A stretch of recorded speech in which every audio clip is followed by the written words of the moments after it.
ಗಂಡನ ಮೇಲೆ ಹೆಂಡತಿಗೆ ಇರುವ ಸಣ್ಣ ಸಣ್ಣ ಆಸೆಗಳು ಏನು ಗೊತ್ತಾ? ಇಲ್ಲಿವೆ ನೋಡಿ, ತಪ್ಪದೆ ತಿಳಿದುಕೊಳ್ಳಿ, ಸಾಧ್ಯವಾದರೆ ಈಡೇರಿಸಿ. ಸಾಮಾನ್ಯವಾಗಿ ಹೆಣ್ಣು ಮಕ್ಕಳಿಗೆ ಬಹಳಷ್ಟು ಆಸೆಗಳಿವೆ ಅನ್ನುತ್ತಾರೆ. ಹೌದು, ಹೆಣ್ಣು ತನ್ನ ಗಂಡನಿಂದ ಬಹಳಷ್ಟು ಆಸೆಗಳ ಈಡೇರಿಕೆಯನ್ನು ಅಪೇಕ್ಷೆ ಪಡುತ್ತಾಳೆ. ಆದರೆ ಮುಖ್ಯವಾದುದೆಂದರೆ ಬಹಳಷ್ಟು ಹೆಣ್ಣು ಮಕ್ಕಳು ಸಣ್ಣ ಸಣ್ಣ ಆಸೆಗಳಲ್ಲೇ ತೃಪ್ತಿಪಟ್ಟುಕೊಳ್ಳುತ್ತಾರೆ. ಅದರಲ್ಲೂ ತನ್ನ ಗಂಡನಿಂದ ಅಪೇಕ್ಷೆ ಪಡುವ ಸಣ್ಣ ಸಣ್ಣ ಆಸೆಗಳು ಈಡೇರಿದರೆ ಅದರಲ್ಲೇ ಹೆಂಡತಿಯಾದವಳು ಸ್ವರ್ಗ ಕಾಣುತ್ತಾಳೆ. ಅಂತಹ ಕೆಲವೊಂದು ಆಸೆಗಳು ಇಲ್ಲಿವೆ ನೋಡಿ.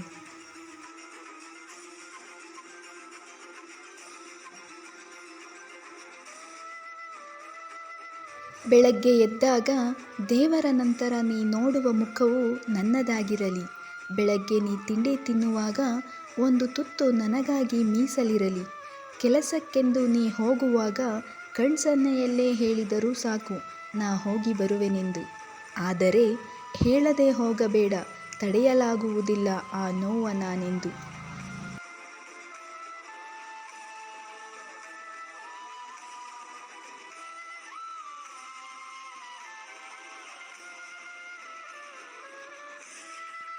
ನಿನ್ನ ಕೆಲಸಕ್ಕೆಂದು ನಾ ತೊಂದರೆ ನೀಡುವುದಿಲ್ಲ, ನೆನಪಿಟ್ಟುಕೋ.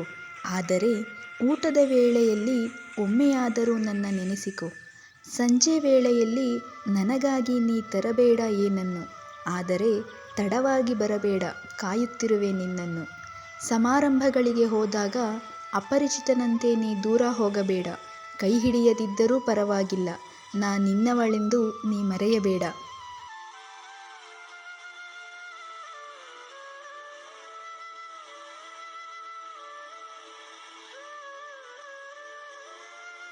ಸುಖವ ಮಾತ್ರ ನೀಡು ಎಂದು ನಾ ಕೇಳುವವಳಲ್ಲ, ನಿನ್ನ ಕಷ್ಟಗಳಲ್ಲಿ ಜೊತೆಯಿರುವೆ. ಹೆಣ್ಣು ಅಬಲೆಯಲ್ಲ.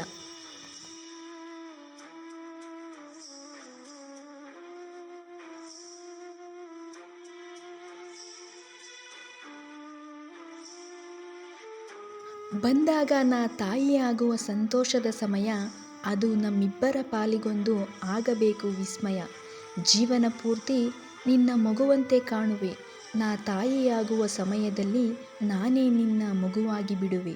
ಅತಿಯಾದ ಕಾಳಜಿ ತೋರಿಸು ನನಗೆ ಎಂದಾಗ ನಾ ಗುಲಾಮನಲ್ಲ ಎಂದು ರೇಗಬೇಡ. ನಿನ್ನ ಮಗುವು ನಾನು. ಮಗುವಿಗೆ ಪ್ರೀತಿ ತೋರಿದರೆ ಗುಲಾಮನಾಗುವರೇನು?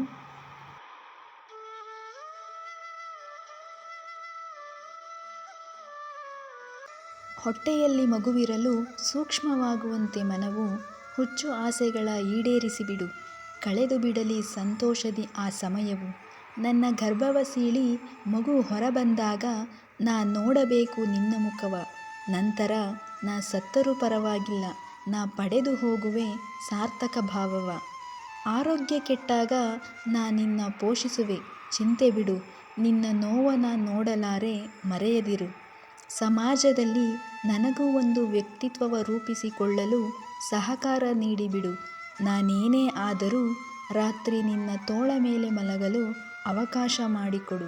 ನನ್ನ ಆಸೆಗಳು ಅತಿ ಎನಿಸಿದರೆ ದಯಮಾಡಿ ಕ್ಷಮಿಸಿಬಿಡು.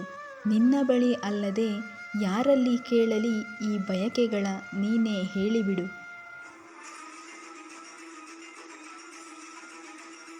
ಕೊನೆಯಲ್ಲಿ ನನ್ನದೊಂದು ಮಾತು. ಇಲ್ಲಿ ನಾನು ಬರೆದಿರುವ ಹೆಣ್ಣಿನ ಆಸೆಗಳು ಕೆಲವರಿಗೆ ಅತಿ ಎನಿಸಬಹುದು, ಕೆಲವರಿಗೆ ಕೇವಲವೆನಿಸಬಹುದು, ಇನ್ನೂ ಕೆಲವರಿಗೆ ಸಿಲ್ಲಿ ಎನಿಸಬಹುದು. ಆದರೆ ಅದೆಷ್ಟೋ ಸಮಯಗಳು ಈ ಸಿಲ್ಲಿ ಆಸೆಗಳು ಈಡೇರದೆ ಕೊರಗುವುದುಂಟು. ಬೇಸರವನ್ನು ವ್ಯಕ್ತಪಡಿಸಿದಾಗ ಮನಸ್ತಾಪಗಳು ಆಗುವುದೂ ಉಂಟು. ಈ ಆಸೆಗಳು ಬಹಳಷ್ಟು ಮಂದಿಗೆ ಅಮೂಲ್ಯ ಎನಿಸಬಹುದು. ಇಂದು ಇರುತ್ತೇವೆ, ನಾಳೆ ನಮ್ಮ ಜೀವನದ ಮೇಲೆ ನಮಗೆ ಭರವಸೆ ಇರುವುದಿಲ್ಲ. ಇರುವಷ್ಟು ದಿನ ನಮ್ಮವರನ್ನು ಸಂತೋಷವಾಗಿಟ್ಟುಕೊಂಡರೆ ಅದರಲ್ಲಿ ಕಳೆದುಕೊಳ್ಳುವುದೇನಿದೆ ಅಲ್ಲವೇ? ಇದನ್ನು ನೋಡುತ್ತಿರುವವರು ಹೆಣ್ಣಾಗಲಿ ಗಂಡಾಗಲಿ ಇನ್ನೊಬ್ಬರ ಭಾವನೆಗಳಿಗೆ ಬೆಲೆ ಕೊಡಿ. ಅವರ ಸಣ್ಣ ಸಣ್ಣ ಆಸೆಗಳನ್ನು ಈಡೇರಿಸಿ ಕಳೆದುಕೊಳ್ಳುವುದೇನಿಲ್ಲ. ಇನ್ನೊಬ್ಬರನ್ನು ಸಂತೋಷಪಡಿಸಿದರೆ ಆಗುವ ಆನಂದವೇ ಬೇರೆ. ಸ್ನೇಹಿತರೆ, ಇದೇ ರೀತಿಯ ಮನಮುಟ್ಟುವ ಮಾಹಿತಿಯೊಂದಿಗೆ ಮತ್ತೆ ಭೇಟಿಯಾಗೋಣ. ಈ ಮಾಹಿತಿ ನಿಮಗೆ ಇಷ್ಟವಾಗಿದ್ದರೆ ದಯವಿಟ್ಟು ಒಂದು ಲೈಕ್ ಮಾಡಿ, ನಿಮ್ಮ ಸ್ನೇಹಿತರಿಗೆ ಶೇರ್ ಮಾಡಿ, ಮರೆಯದೆ ನಮ್ಮ ಚಾನಲನ್ನು ಸಬ್ಸ್ಕ್ರೈಬ್ ಮಾಡಿ. ಕೇಳಿದ್ದಕ್ಕಾಗಿ ಧನ್ಯವಾದಗಳು.